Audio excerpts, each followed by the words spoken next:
What is actually the truth? Are there any definitive facts? Not really. There is always a way of seeing the truth, and that way of seeing facts is called bias. Everything that is seen, watched, read, heard, observed is observed through a filter of bias. I see it one way, you see it another way. Let's take a look at that a second.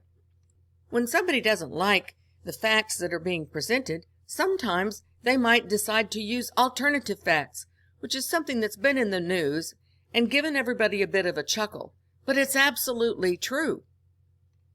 This was published by Time magazine, and of course Time magazine is reputable as a definitive source for the news. This on the left is the inauguration of Obama, President Obama, and you can see how large the crowd is. On the right is the publication of the image of Donald Trump's inauguration. What's not given here is what time of day these events took place and where. That's what needed to happen. We needed a timestamp to make that definitive, right? So you can see a bias in this image. Whether it's right or whether it's wrong, the fact remains that this is a bias. This picture does not have a timestamp, nor does this image. So that shows a bias. What is the reader supposed to think? Following those two images by Time, lots of flurry about how many people attended the inauguration. All to give a certain bias. I'm not a political person, but I think that was such an important event because who cares? What difference does it make? But the press, the media, made it into a big to-do. Let's leave politics. I'm bored with it too. Let's move on. Look at another thing in literature. I played Lady Macbeth one time, and I posed a good argument for her. Let's look at the factual description of what it is that Lady Macbeth actually does in the Shakespeare tragedy. Lady Macbeth is one of Shakespeare's most famous and frightening female characters. Debatable. When we first see her, she is already plotting Duncan's murder, and she is stronger, more ruthless, and more ambitious than her husband. Well, she seems fully aware of this and knows that she will have to push Macbeth into committing murder. At one point, she wishes that she were not a woman so that she could do it herself.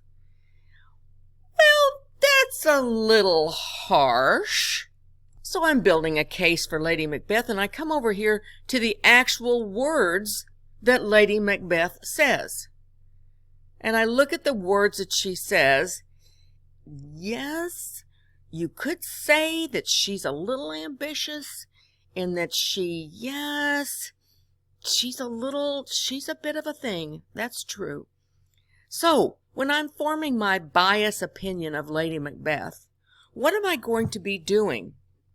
I'm going to be looking for things that she says, does, or are said about her that justify whatever she did or disputes whatever she did. And so I go to the actual text of what she said. But even then there's a bias, depending on whether I think she's guilty or whether I think she's not guilty.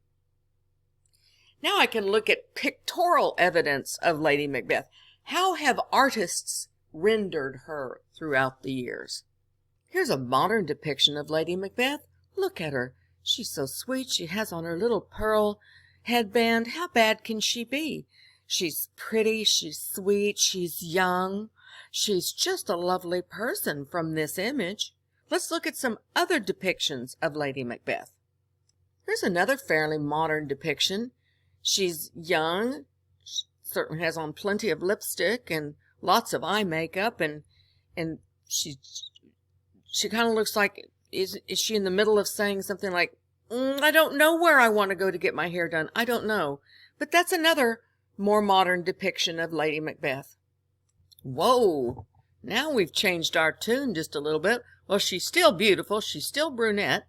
I don't even know what that means because there's no description of her in the actual play of what color her hair is, but there she goes. She said, and not only does she have one knife, y'all, but she has two.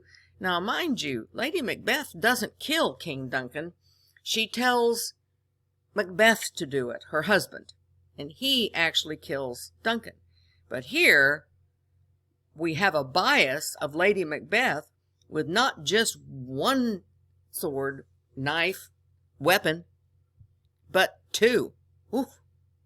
Well, now we're going to make her redhead with lots of hair extensions and a pretty crown, and she kind of looks, in this image, just a little, what's going on? What's happening? So that's one image. Let's go on. So earlier image, still lots of hair extensions. We've removed, as the older we get in these images, the eye makeup's gone, lipstick's gone, still a good crown, and one of my personal favorites. So as you can see, the truth, whether it is in nature or whether it is in literature or whether it is in art or nature, contains a bias.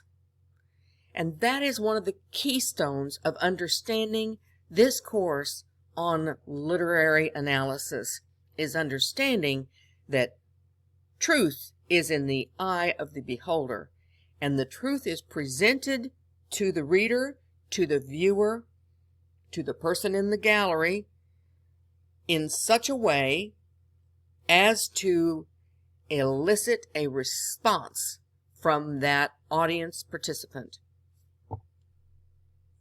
If the presenter shows me this image, I feel one way. If I'm presented with this image of the same person, I'm going to feel a different way. So keep that in mind as you study everything, as you see everything walking into the world, that your perspective is unique, and in some way your perspective is skewed by the bias of what has been presented to you.